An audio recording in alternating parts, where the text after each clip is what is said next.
18-year-old Flora, a black intern who works as executive assistant to the billionaire CEO in a fintech company, spotted a financial error that would have caused the company to shut down. Before I begin this story, please take a moment to subscribe to this channel and let me know in the comments where you are watching from. Now relax and enjoy the story, and make sure you hit the thumbs up. Flora Washington discovered the $300 million mistake at 7:43 a.m. on a Tuesday, buried 17 layers deep in code that everyone else had trusted without question. At 18, she was the youngest person on the 42nd floor of Pinnacle Financial Technologies, invisible to executives who earned more in a day than her family saw in a year. But the numbers didn't lie, and neither did the countdown timer in her head. 7 days until the Federal Reserve audit that would destroy everything, unless someone finally listened to the girl nobody bothered to see. The elevator in the gleaming Chicago headquarters of Pinnacle Financial Technologies moved with the kind of whispered efficiency that only serious money could buy. Flora Washington pressed herself against the back wall, clutching a stack of morning reports against her blazer. The same navy blazer she'd worn to her high school graduation 3 months ago, now serving as her armor in this glass tower of ambition. At 18, she was the youngest person to ever work on the 42nd floor, a fact that followed her like a shadow through every marble corridor and steel-framed conference room. The other assistants were older, polished women with expensive handbags and master's degrees. Flora had her grandmother's determination and a mind that could spot patterns in numbers the way others found faces in clouds. The elevator dinged softly at 38. Flora stopped.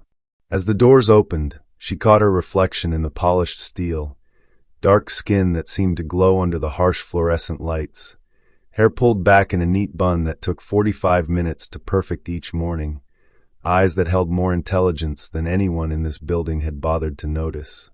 "Morning, Flora," called Janet from reception, her voice carrying that particular tone reserved for people you acknowledge but don't quite see.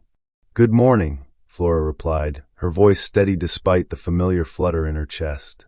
3 months in, and she still felt like she was performing a role she hadn't auditioned for. 43 floors above, in an office that commanded a view of Lake Michigan, James Morrison stood with his back to a room that cost more than most people's houses. At 34, he was the youngest billionaire in fintech, a fact that magazines loved to mention alongside photos of him in perfectly tailored suits and carefully practiced smiles. But this morning, the smile was absent. The quarterly reports spread across his glass desk painted a picture he didn't want to see. Numbers that should have been climbing were stuttering. Projections that should have been steady were wavering. Pinnacle Financial Technologies, the company he'd built from nothing, was showing cracks. James turned from the window, his reflection catching in the glass. Sharp jawline, gray eyes that had learned to calculate risk before most people learned to tie their shoes, shoulders that carried the weight of 8,000 employees and their families. The loneliness of leadership sat on him like expensive cologne, invisible but always present. His phone buzzed. Another board meeting, another investor call, another round of questions he wasn't sure he could answer anymore. At 18, he'd been working in his father's garage, teaching himself code and dreaming of changing the world. At 34, he wondered if the world had changed him instead. 3 floors below, Flora settled at her workstation, a desk positioned perfectly to manage the chaos of the executive floor, while remaining just outside the inner circle of power. Her computer hummed to life, and she began her morning ritual, sorting emails, organizing schedules, preparing briefing documents that would be read by people who earned more in a day than her family saw in a year. But Flora had a secret. While other assistants focused on calendars and coffee orders, she read everything, every report, every analysis, every casual memo that crossed her desk.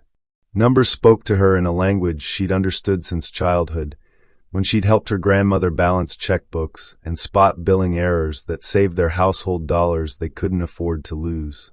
Today's reports felt different. As Flora scanned the preliminary financial summaries destined for the morning executive briefing, something nagged at her, a rhythm that was off, like a song played in the wrong key. The numbers were clean, the formatting perfect, but underneath the polish, something whispered wrong. She frowned, pulling up additional screens, cross-referencing data that should have matched but didn't quite align.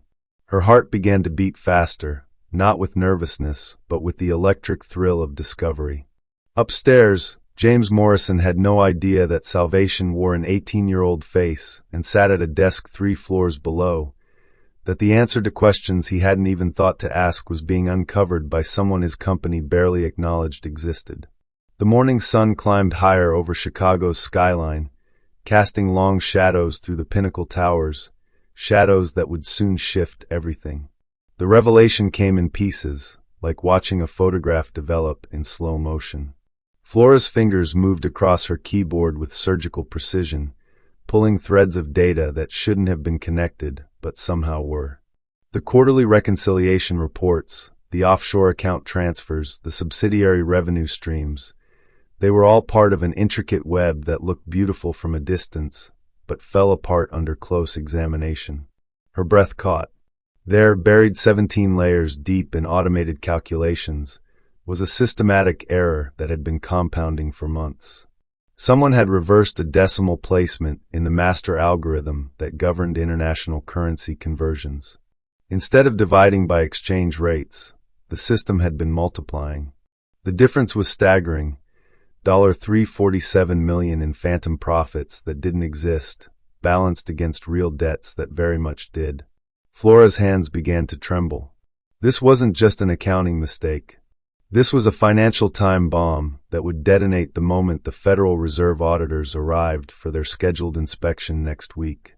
Pinnacle Financial Technologies, the company that employed 8,000 people, the company that handled retirement funds for teachers and nurses and firefighters across 37 states, was about to collapse under the weight of money that existed only in corrupted code. She stared at her screen, the numbers burning into her retinas. In 7 days, everything would unravel. In 7 days, thousands of families would lose their jobs, their savings, their futures. And somewhere in this glass tower, people who made decisions about budgets larger than entire countries had missed it completely. The elevator chimed softly in the distance. Flora's heart hammered against her ribs as she realized what she had to do. This discovery couldn't wait for proper channels or appointment schedules. This couldn't wait for someone else to validate what she'd found. She needed to tell James Morrison. Now. Flora printed the evidence, pages of highlighted discrepancies, flowcharts showing the error's pathway through their systems, projections of what would happen if nothing changed. Her hands were steady now, fueled by purpose that burned away her usual hesitation. The executive elevator required a keycard she didn't have. Flora took the stairs, climbing 43 flights with the kind of determination that comes from knowing lives hang in the balance. By the time she reached the CEO's floor, her blazer clung to her back with perspiration, but her resolve had only strengthened. James Morrison's office was a study in controlled power, floor-to-ceiling windows that made the city look small, furniture positioned to subtly intimidate, walls lined with awards that testified to his brilliance. But the man himself looked smaller than Flora had expected, more human.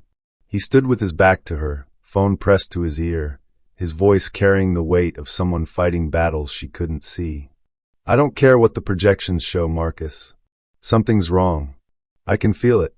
His hand moved through his hair, disrupting its perfect styling. "The numbers look good, too good. And when has anything in fintech ever been too good?" Flora knocked. The sound was barely audible, but James turned, his gray eyes widening as he took in her presence. This young black woman in his inner sanctum, holding papers that shouldn't concern her, breathing hard like she'd run a marathon to get here. "I'll call you back," he said into the phone, ending the conversation without taking his eyes off Flora. The silence stretched between them like a held breath. Flora felt the weight of protocol, of hierarchy, of every unspoken rule she was breaking by being here.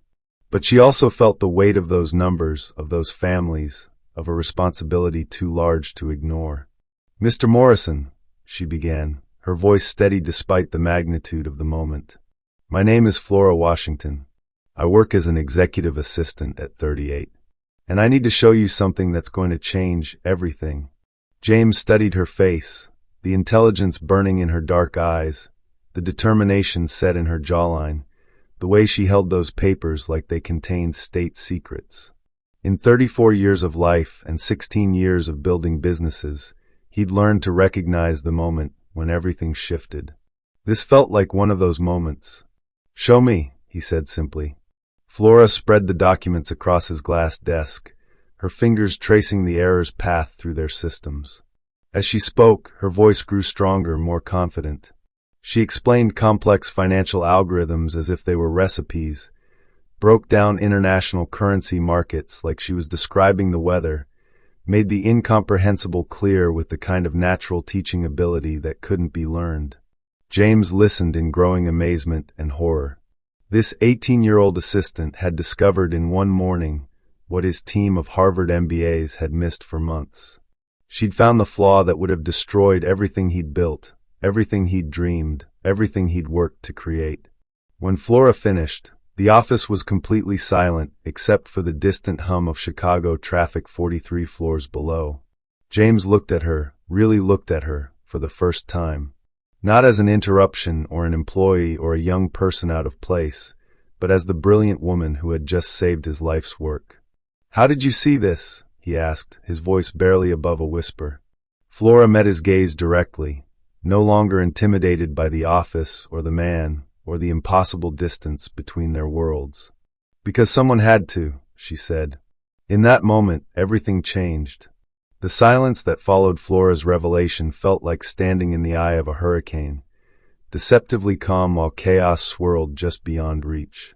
James stared at the documents spread across his desk, his mind racing through implications that multiplied like dominoes falling in every direction. $347 million. 7 days. 8,000 employees. The reputation he'd spent 16 years building. All of it balanced on the edge of a cliff, and this 18-year-old woman he'd never spoken to before today was the only thing standing between him and complete destruction. "This can't be right," he said finally, his voice carrying the desperate edge of someone who needed reality to be different than it was. "We have safeguards. We have oversight. We have teams of people whose only job is to catch things like this." Flora watched him pace behind his desk, watched the way his hands moved through his hair, watched the careful composure of a billionaire CEO beginning to crack under pressure. She understood his denial, had felt it herself in the moments after her discovery, that desperate hope that she'd made a mistake, that the numbers were lying. "I triple-checked everything," she said quietly. "I ran the calculations 4 different ways. I even pulled historical data going back 18 months to trace how the error propagated through the system. Mr. Morrison, I wish I was wrong. But I'm not." James stopped pacing and turned to face her, his gray eyes sharp with something that looked like an accusation. "You're telling me that a college intern—" "I'm not in college," Flora interrupted, lifting her chin. "I graduated high school 3 months ago. This is my first real job." The words hung between them like a confession.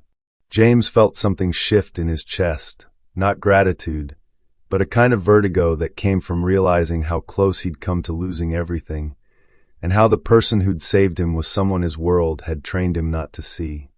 "That's impossible," he said, but his voice lacked conviction.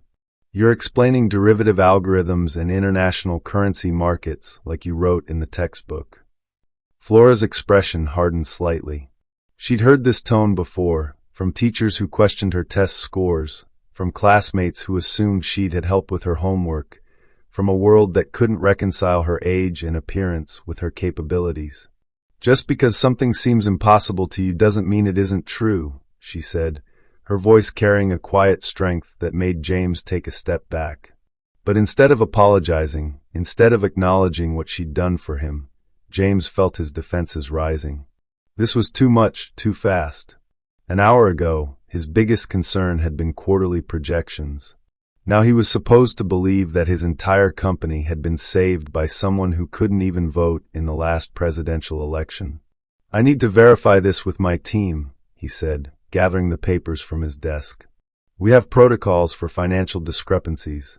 Chain of command. Proper procedures. Flora felt something cold settle in her stomach. She'd expected gratitude, or at least acknowledgement. Instead, she was watching him retreat behind corporate walls, watching him choose the comfort of hierarchy over the urgency of truth. "Mr. Morrison," she said, her voice more formal now, more distant. "Those protocols and procedures are what created this problem. Your team missed this error for months. The Federal Reserve audit is in 7 days. If you spend the next 3 days verifying what I've already proven, you'll have 4 days to fix something that should have been addressed months ago." James felt stung by her words, partly because they carried the sharp edge of truth. But admitting that meant admitting that everything he'd built, everything he'd trusted, had failed him when it mattered most. It meant admitting that the smartest person in his building wore a 3-month-old blazer and sat at a desk he'd never bothered to walk past. "I appreciate what you think you've found," he said, his voice taking on the cool politeness of dismissal. "But financial matters of this magnitude require someone who actually understands them," Flora finished, standing from her chair. "Which apparently isn't anyone on your executive team, or we wouldn't be having this conversation." The words hit James like a slap. He'd been challenged before, by investors, by competitors, by board members with decades of experience. But he'd never been challenged by someone who looked at him without the reverence his success usually commanded, someone who saw through his carefully constructed authority to the panic beneath. "You're out of line," he said, but the words felt hollow even as he spoke them. Flora gathered her things, her movements precise and controlled. When she looked at him again, her eyes held a disappointment that cut deeper than anger would have. "Maybe I am," she said, "but I'm also right. And in 7 days, when the auditors shut down this company and 8,000 people lose their jobs, being right won't matter to anyone but me." She moved toward the door, then paused, her hand on the handle. "I saved your company today, Mr. Morrison. I saved your employees, your investors, your reputation. I did it because it was the right thing to do, not because I expected anything in return." Her voice was quiet now, almost sad.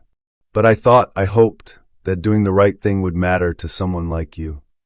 She left without waiting for a response, closing the door behind her with a soft click that sounded like finality. James stood alone in his office, surrounded by floor-to-ceiling windows that suddenly felt less like symbols of success and more like barriers keeping him isolated from the world he claimed to understand. In his hands, he held proof of a catastrophe averted and the business card of his own cowardice. Outside his office, an 18-year-old woman walked back to the stairs, carrying the weight of being right in a world that wasn't ready to listen.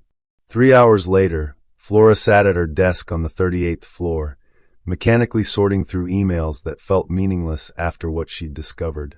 Every few minutes, she glanced toward the elevator bank, half expecting security to escort her from the building.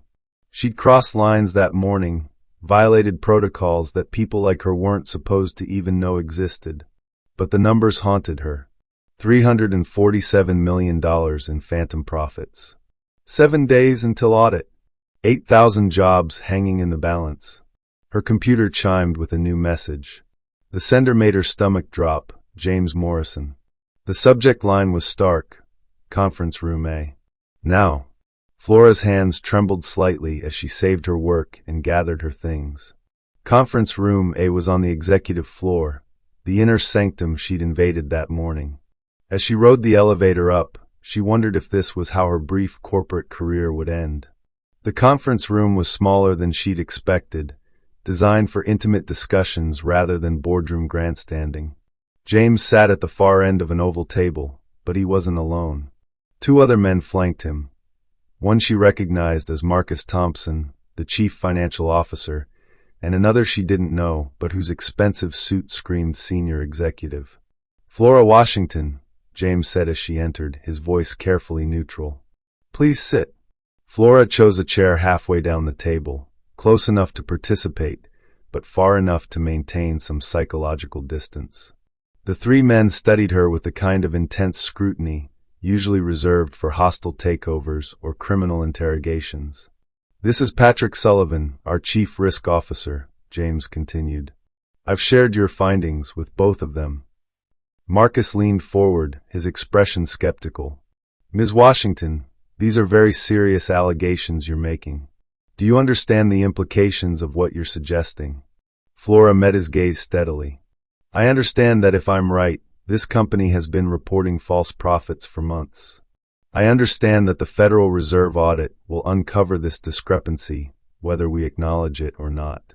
And I understand that 8,000 people are going to lose their jobs if we don't fix this. Patrick's eyebrows rose slightly. That's a sophisticated understanding for someone in an administrative role. The condescension in his voice was subtle but unmistakable. Flora felt her jaw tighten, but she kept her voice level. Understanding numbers doesn't require a specific job title, Mr. Sullivan. It requires paying attention. James watched the exchange with growing discomfort. He'd called this meeting to validate Flora's findings, to get confirmation from his senior team that would justify taking her seriously. Instead, he was watching them dismiss her in exactly the way he had that morning. Walk us through it again, he said suddenly, cutting through the tension. From the beginning. For the next hour, Flora presented her analysis with the kind of methodical precision that would have impressed her high school calculus teacher. She explained how the decimal error had originated in a routine software update 6 months ago, how it had compounded through automated systems, how layers of oversight had failed because everyone assumed the computers were infallible. As she spoke, Flora noticed something interesting. While Marcus and Patrick asked increasingly technical questions, clearly testing whether she truly understood what she was talking about, James remained silent, watching her with an expression she couldn't quite read. The algorithm treats exchange rate conversions as multiplicative rather than divisive, Flora explained, pulling up spreadsheets on the conference room's large monitor. Every international transaction has been inflated by a factor that varies with currency volatility. Small amounts individually, but they aggregate into 347 million in false profits, Marcus finished, his skepticism finally cracking. My God, she's right. Patrick had gone pale. The reserve audit. 7 days, Flora said quietly, which gives us very little time to unwind months of compounded errors and file amended reports with every regulatory agency that matters. The room fell silent. Flora looked around the table at 3 men who collectively earned more money than her entire neighborhood saw in a year. 3 men who were now grappling with the reality that their careers, their company, and their reputations had been saved by someone they'd never bothered to notice. How did we miss this? James asked, his voice barely above a whisper. Flora hesitated, then decided to tell the truth. Because your oversight systems are designed to catch intentional fraud, not systematic computational errors. Because your risk assessments assume human actors making deliberate choices, not algorithms making consistent mistakes. And because everyone who might have caught this was looking at executive summaries instead of raw data. Marcus winced. The monthly reports we generate. Aggregate the errors instead of exposing them, Flora finished. The system was designed to smooth out anomalies, which worked perfectly until the anomaly was systematic rather than random. Patrick leaned back in his chair, looking like he'd aged 5 years in the past hour. So what do? Flora straightened in her chair. We fix it. We create a task force to identify every affected transaction. We develop correction protocols that won't trigger automatic fraud alerts. We prepare documentation that explains the error without making the company look incompetent. And we do it all in less than a week. You're talking about a massive undertaking, Marcus said. Hundreds of people working around the clock. No, Flora said firmly. I'm talking about the right people working smart. Too many cooks will just create more opportunities for error. We need a small team that understands both the technical and regulatory aspects. James looked at her with something approaching awe. You've thought this through. Flora nodded. I've been thinking about nothing else since this morning. The question is whether you're willing to listen to solutions from someone who doesn't have an MBA. The challenge hung in the air between them. Outside the conference room windows, Chicago's skyline stretched toward the horizon, a city full of people whose retirement funds, whose futures, depended on the decisions made in rooms like this. James looked at Flora, really looked at her, and made a choice that would change everything. "What do you need?" he asked. The war room they established on the 40th floor buzzed with quiet intensity. It was 9:47 p.m., and Flora had been working for 14 straight hours, her blazer long since abandoned, sleeves rolled up, hair escaping from its morning perfection. Charts covered every available wall surface, laptops hummed on folding tables, and the floor was littered with coffee cups and the remains of takeout containers. James emerged from a phone call with regulatory officials, his tie loosened, exhaustion etched around his eyes. The past 2 days had been a blur of damage control, technical fixes, and careful conversations with people who had the power to destroy everything he'd built. The reserve team agreed to a preliminary discussion tomorrow, he announced to the small group assembled in the room. If we can show them a comprehensive fix in progress, they might give us additional time before the formal audit. Flora looked up from her laptop, where she'd been tracing corrupted transactions through subsidiary accounts. How much additional time? Maybe 2 weeks. Maybe less if they don't like what they see. She nodded, turning back to her screen. James watched her work. The way her fingers moved across the keyboard with surgical precision, the way she held complex financial relationships in her head like other people remembered song lyrics. In 48 hours, she'd become indispensable to saving his company, but he realized he knew almost nothing about her beyond her name and her extraordinary mind. "Flora," he said, settling into the chair beside her workstation. "Can I ask you something?" She paused her typing, but didn't look away from the screen. "Sure. Where did you learn to do this? I mean, really, this level of financial analysis. Most of my senior executives couldn't have caught what you found, let alone design the fix you're implementing." Flora was quiet for a long moment, her hands stilling on the keyboard. When she finally looked at him, there was something guarded in her expression. "You really want to know? I really want to know." Flora saved her work and leaned back in her chair, suddenly looking younger than her 18 years. "My grandmother raised me. She cleaned office buildings downtown for 37 years, including this one, actually. She worked nights so she could take care of me during the day while my mother was at her nursing program." James felt something shift in his chest. "Your grandmother cleaned Pinnacle? 34th through 42nd floors, Monday through Friday, midnight to 6 a.m. Flora's voice carried a mixture of pride and something else, maybe sadness, maybe defiance. "She retired 2 years ago, but she still knows every security guard in this building by name." The irony wasn't lost on James. While he'd been building his empire, Flora's grandmother had been emptying his trash cans, wiping down his conference tables, ensuring his world remained pristine for the important work of important people. "She taught you about numbers?" he asked. Flora smiled, and for the first time since he'd met her, it was completely unguarded. "Grandma Rose taught me about everything. She showed me how to balance checkbooks when I was 8, because she said math was the one thing that couldn't lie to you. She'd bring me to work sometimes during school breaks, and while she cleaned, I'd sit in empty offices doing homework and reading whatever was left on desks. That's how you learned about finance. That's how I learned that the people making the big decisions weren't necessarily smarter than anyone else. They just had access to better information." Flora's expression grew more serious. Grandma Rose never finished high school, but she could spot when the grocery store was overcharging us, when the utility company made billing errors, when the bank tried to sneak in fees they thought we wouldn't notice. She taught me that paying attention to details could mean the difference between eating and going hungry. James was quiet, processing the weight of what she'd shared. "Is that why you took this job? Because of the connection to the building?" Flora shook her head.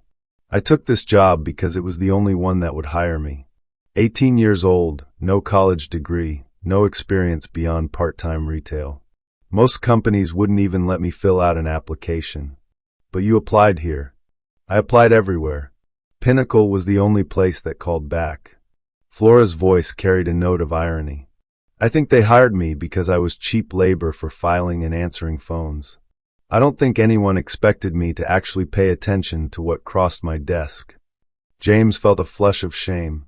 She was right. He'd never bothered to learn anything about the young woman who managed communications for his entire executive floor, who handled sensitive documents and confidential information with the kind of discretion that senior executives often lacked.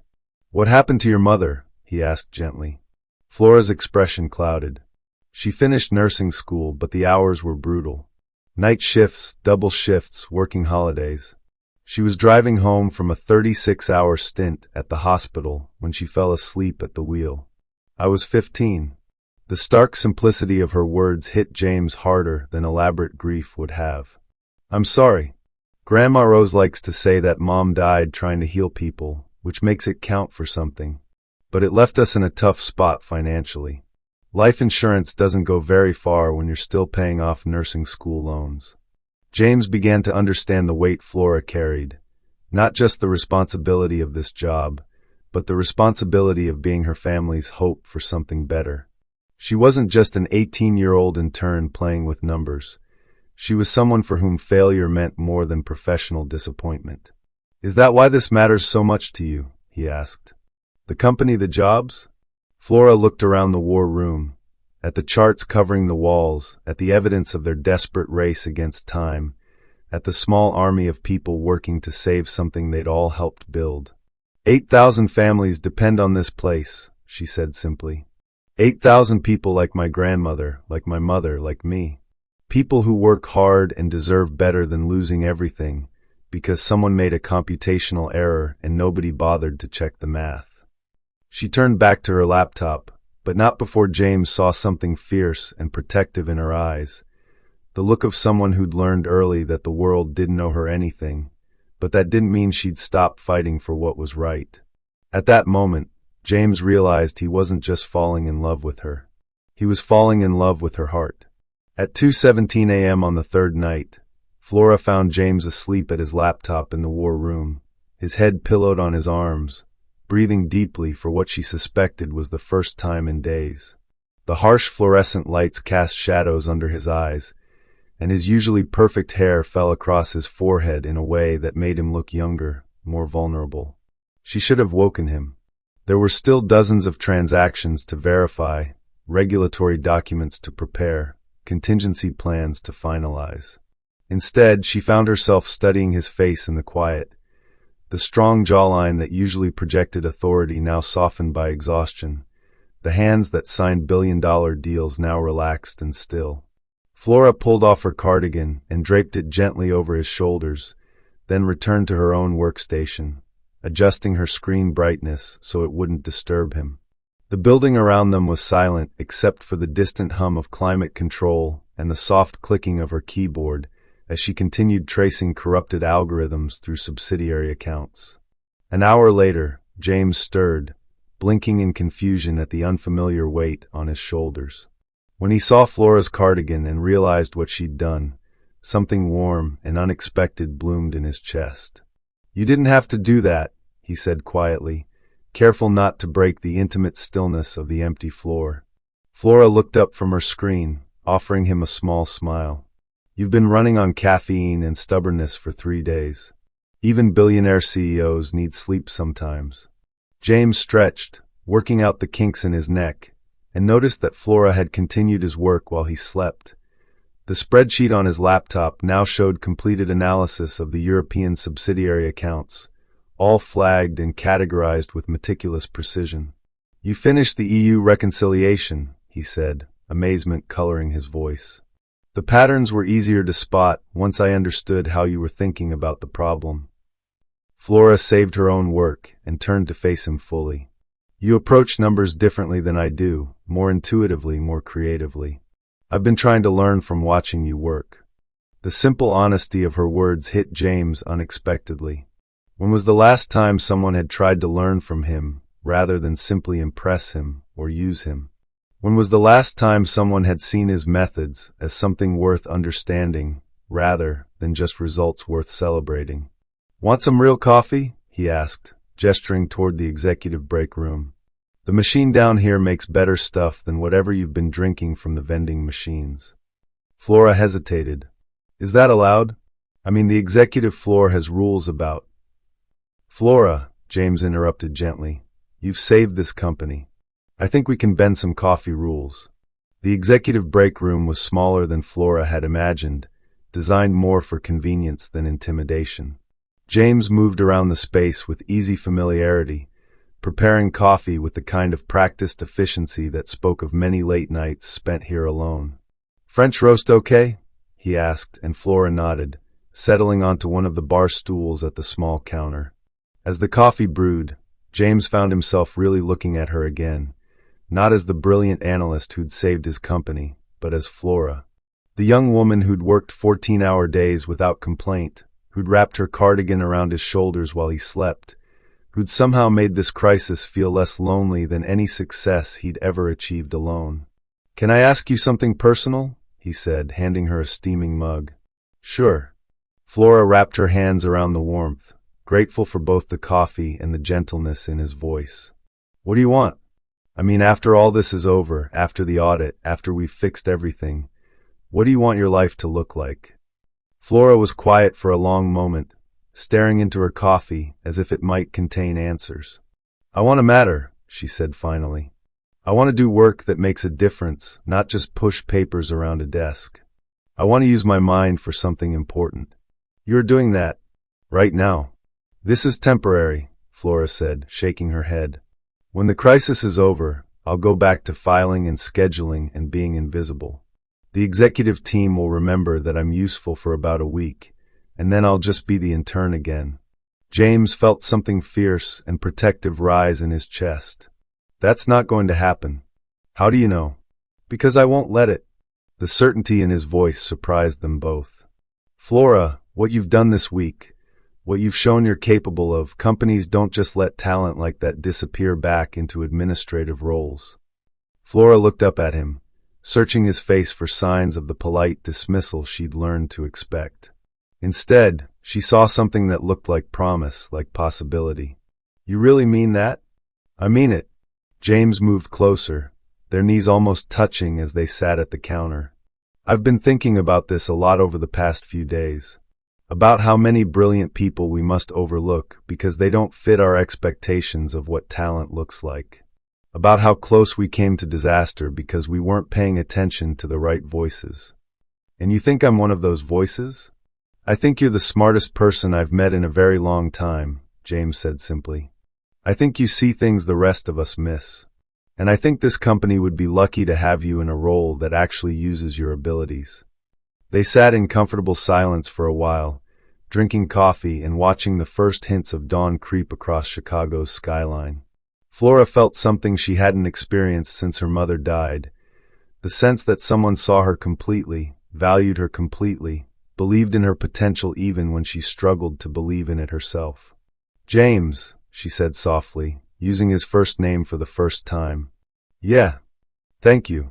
For listening to me, for trusting me, for treating me like I matter. James set down his coffee and turned to face her fully. Flora, you do matter. More than you know. When their eyes met in the pre-dawn light filtering through the break room windows, something shifted between them. Something that had nothing to do with financial crises or corporate hierarchies, and everything to do with two people who'd found something unexpected in each other. Something that felt dangerously close to falling in love. The Federal Reserve team arrived at 9 a.m. sharp on Friday morning, their expressions as serious as undertakers. Flora watched from her workstation as they filed into the main conference room. 5 people in identical dark suits carrying briefcases that would determine the fate of 8,000 employees. She'd spent the past week preparing for this moment, working 18-hour days to compile evidence that Pinnacle had discovered and corrected their error proactively. Every transaction had been traced, every correction documented, every regulatory requirement satisfied. On paper, it was a textbook example of corporate responsibility and swift action. But Flora's stomach churned with unease as she watched the executives file into the meeting. James caught her eye through the glass walls and offered what he probably intended as a reassuring smile, but she could see the tension in his shoulders, the careful way he held himself when everything mattered. 20 minutes into the presentation, Flora's phone buzzed with a text from Marcus Thompson. Need you in conference room B. Now. Urgent. Flora's blood went cold. Conference room B was where they'd been storing the backup documentation, the technical evidence that supported their main presentation. If something had gone wrong with their preparation, she found Marcus pacing behind a laptop, his face pale and drawn. Patrick Sullivan sat at the table, staring at his phone with the expression of someone who'd just witnessed a car accident. What's wrong? Flora asked, closing the door behind her.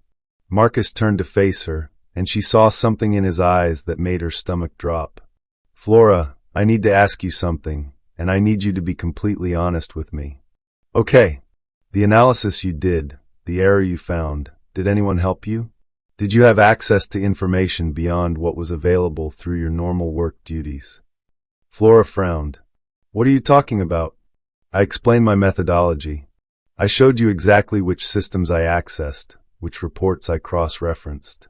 Everything I used was part of the standard data distribution for the executive floor. Patrick looked up from his phone. We just received a call from our legal department. Someone has filed a complaint with the Securities and Exchange Commission alleging that our error discovery was fabricated, that we intentionally created a problem so we could appear to solve it proactively. The words hit Flora like a physical blow. That's insane. Why would anyone? The complaint specifically mentions you, Marcus continued, his voice carefully neutral. It suggests that an 18-year-old administrative assistant couldn't possibly have the knowledge or access required to uncover a systematic error that our senior financial team missed. It implies that you must have had inside help, possibly from someone with access to privileged information. Flora felt the walls of the room closing in around her. You think I'm some kind of corporate spy? You think I fabricated a $300 million error for what? Fun? Career advancement? We don't know what to think, Patrick said. But the timing is suspicious. A brand new employee with no financial background discovers a catastrophic error just days before a Federal Reserve audit? It looks convenient, Marcus finished. Flora stared at them, these men who'd watched her work around the clock for a week, who'd seen her dedication and expertise firsthand, who were now questioning her integrity because someone else couldn't believe she was capable of what she'd accomplished. Who filed the complaint? She asked, her voice deadly quiet. Marcus and Patrick exchanged glances. We can't. Who? Harrison Blake, Patrick said finally. He's the CFO at Meridian Financial, one of our main competitors. Flora felt something cold and bitter settle in her chest. Harrison Blake, whose company had been trying to poach Pinnacle's government contracts for years. Harrison Blake, who would benefit enormously if Pinnacle was destroyed by scandal and regulatory action. So a competitor files a complaint designed to make our proactive disclosure look like fraud, and your first instinct is to assume I'm the problem? Flora, you have to understand our position, Marcus said. If the SEC investigation determines that our error disclosure was somehow manufactured, then what? You throw me under the bus to protect yourselves? Flora stood, her chair scraping against the floor. You decide that sacrificing one 18-year-old black intern is better than standing behind the work we've done. That's not what this is about, Patrick protested. Isn't it? Flora's voice rose, years of being underestimated and dismissed finally boiling over. When I brought you the evidence, you questioned my competence.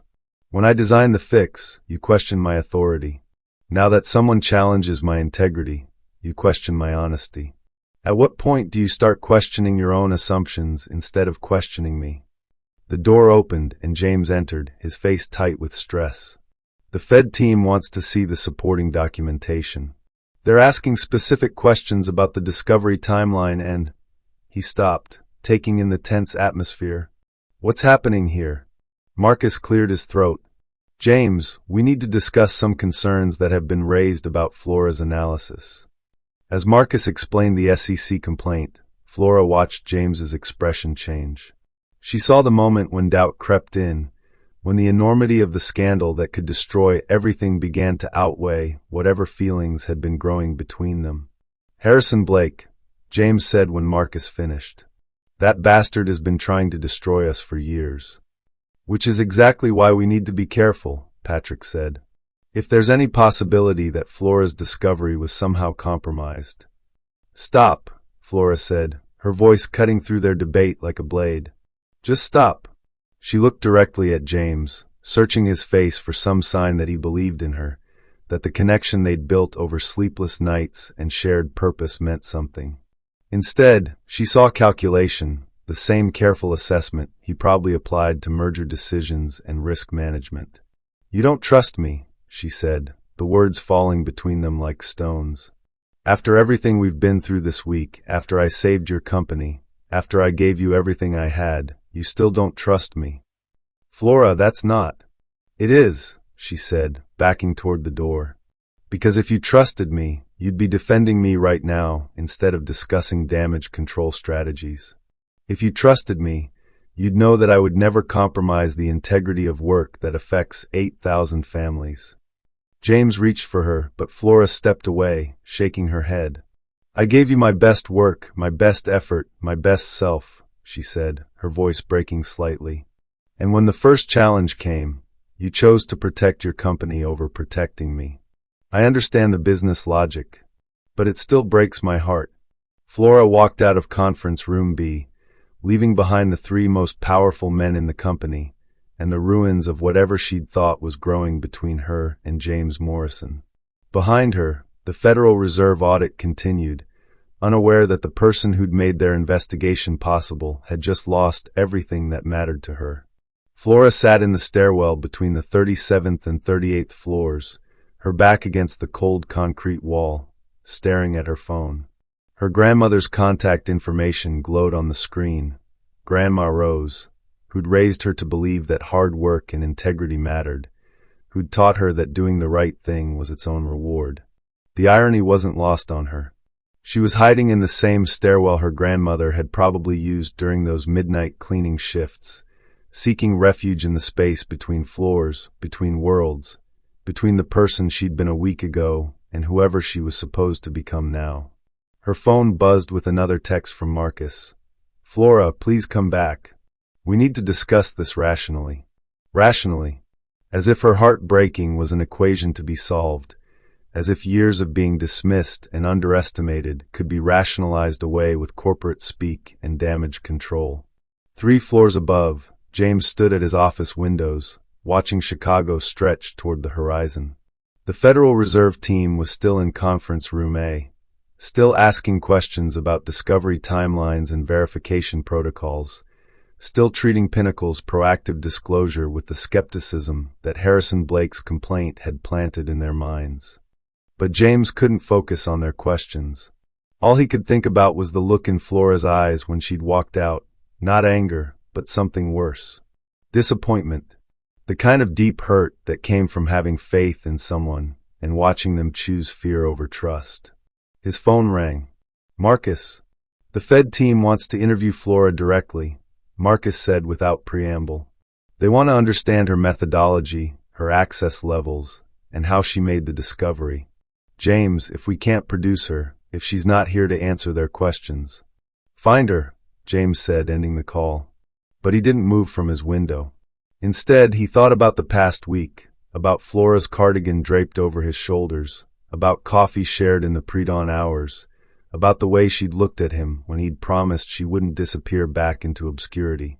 He thought about trust, and what it meant to choose faith over fear when everything was on the line. 2 floors down, Flora finally pressed call on her grandmother's number. Grandma Rose? Baby girl, you sound upset.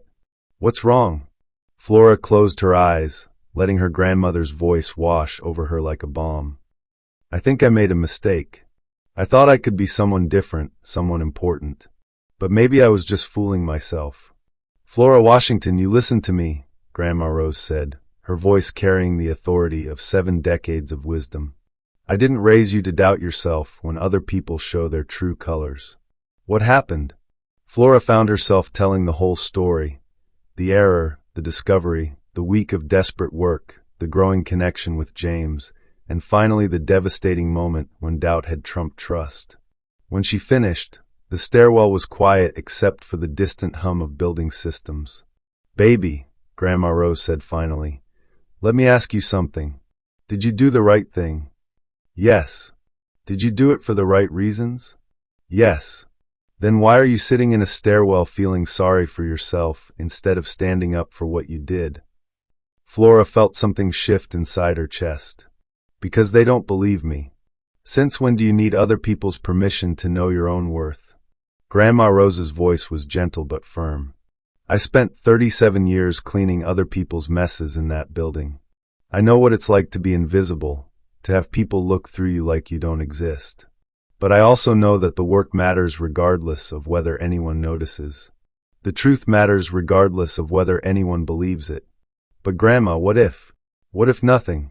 You saved 8,000 jobs, including some that probably belong to people like us, people who can't afford to lose them. You did something extraordinary, and now you're going to let fear convince you it wasn't extraordinary enough." Flora wiped her eyes with the back of her hand. "What should I do?" "You should go back upstairs and face whatever comes next. You should tell your truth, defend your work, and let the consequences fall where they may. And baby, yeah, you should remember that some battles are worth fighting even when you're not sure you can win them." 3 floors above, James finally moved from his window. He'd made his choice, not the safe one, not the one that protected his company's interests, but the one that honored what he'd learned about Flora over the past week. The one that chose trust over fear. He found her in the stairwell, phone in hand, eyes red but determined. "Flora," he said, sitting down beside her on the cold concrete step. "I need to tell you something." She looked at him warily. "If this is about the Fed team—" "It's about me being an idiot," James interrupted. "It's about me letting 34 years of corporate conditioning override what I know to be true about you. It's about me choosing the safe play instead of the right play." Flora was quiet, waiting. "I know you," James continued. "I know your integrity, your brilliance, your heart. I know that you would never compromise work that affects people's lives. And I should have said that in that room instead of calculating political angles. But you didn't." "No, I didn't. And I'm sorry, not just as your CEO, but as someone who's falling in love with you and just proved he doesn't deserve you." Flora's breath caught. "James, the Fed team wants to interview you. They want to understand how you made the discovery, verify your methodology. And I want you to know that whatever you decide to do, I'll support you. If you want to walk away from all of this, I'll understand. If you want to face them down, I'll stand beside you." Flora studied his face, searching for the calculation she'd seen earlier. Instead, she found something that looked like the man who'd shared coffee with her at dawn, who'd trusted her enough to let her save his company, who'd seen her worth before she'd fully believed in it herself. "What about Harrison Blake's complaint? What about the investigation?" "Let them investigate," James said. "Truth has a way of surfacing, especially when it's defended by people brave enough to stand behind it." Flora took a deep breath, thinking about her grandmother's words, about 8,000 families, about the choice between safety and integrity. "Okay," she said finally. "Let's go face the music." As they stood and walked back toward the elevator, toward whatever waited in conference room A, Flora felt something she hadn't experienced in the past hour. Hope. Not just for the audit, or the company, or her career, but for the possibility that some people were worth the risk of trusting completely. 6 months later, Flora stood in the same conference room where she'd first presented her discovery to Marcus and Patrick, but everything had changed.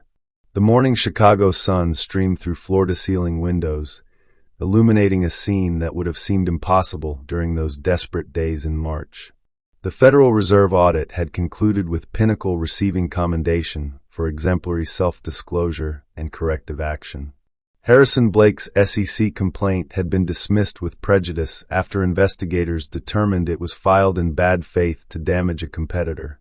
And Flora Washington, once the invisible 18-year-old intern, now held the title of Vice President of Risk Analytics, the youngest VP in Pinnacle's history. But this morning wasn't about corporate milestones. This morning was about something far more personal. James entered the conference room carrying 2 cups of coffee, the same French roast they'd shared during those late-night crisis sessions, and Flora felt her heart skip in the familiar way it had been doing for months now. Some things never got old. "Are you ready for this?" he asked, settling into the chair beside her rather than across from her.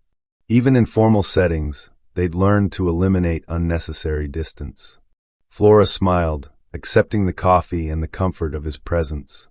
"I've been ready since I was 8 years old, and Grandma Rose taught me to balance checkbooks."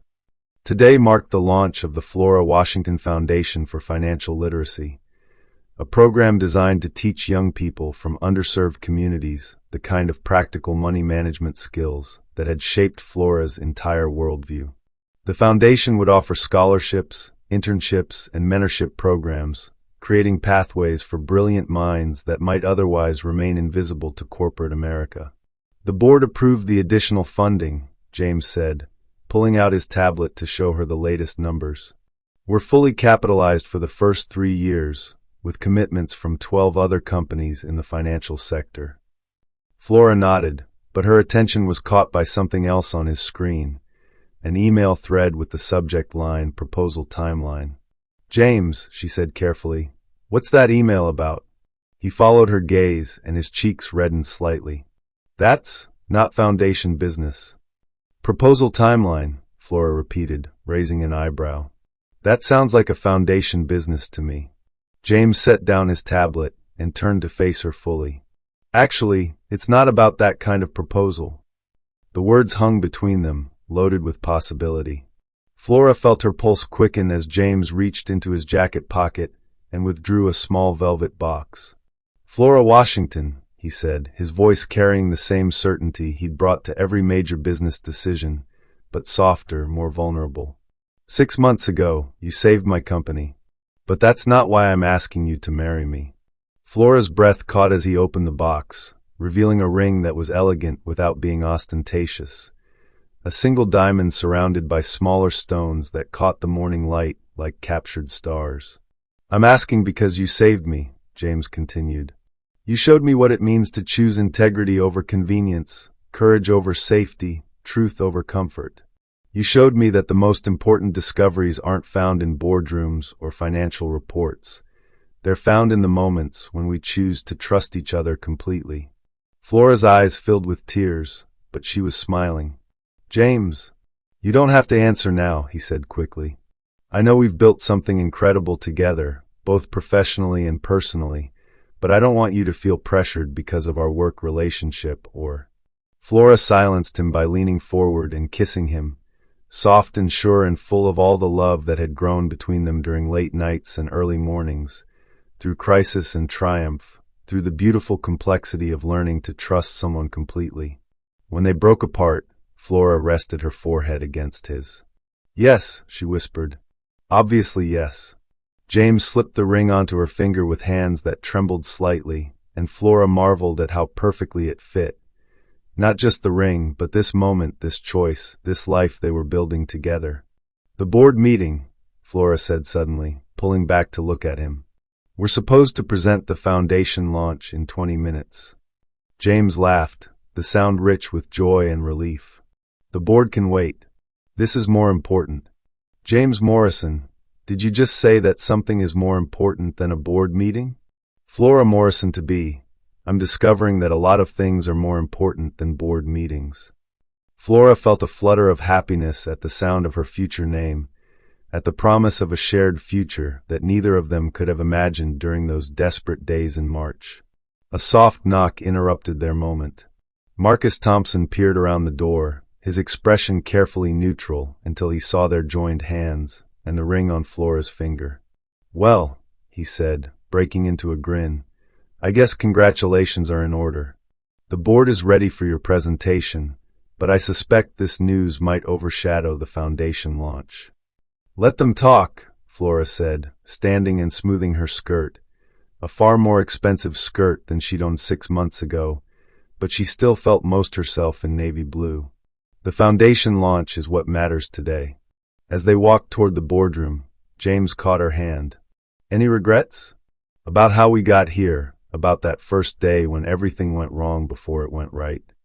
Flora thought about the journey, the discovery that had terrified her, the week of desperate work, the moment when trust had cracked and nearly broken, the choice to fight for what was right even when the outcome was uncertain.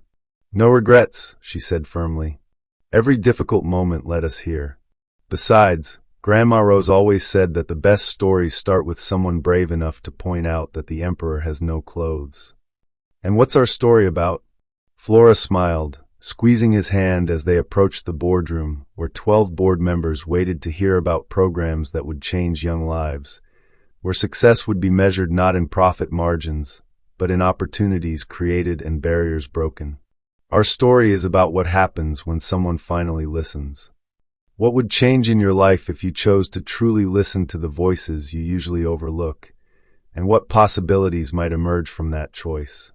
As they entered the boardroom together, Flora felt the weight and wonder of everything that had led to this moment. The grandmother who'd taught her to value truth over comfort, the crisis that had revealed her capabilities, the man who'd learned to choose trust over fear, and the foundation that would ensure other young people wouldn't have to fight so hard to be heard. Sometimes salvation comes in the form you least expect, from the voice you almost didn't listen to, in the moment when everything hangs in the balance and someone chooses courage over comfort. Sometimes love grows in the space between what is and what could be, nurtured by shared purpose and sustained by the radical act of seeing each other completely. And sometimes the most important discoveries aren't hidden in complex algorithms or buried in financial reports. They're found in the simple, revolutionary act of believing that everyone's intelligence matters, everyone's perspective has value, and everyone deserves to be heard. Flora Washington had always known these truths. Now she finally had the platform to share them with the world.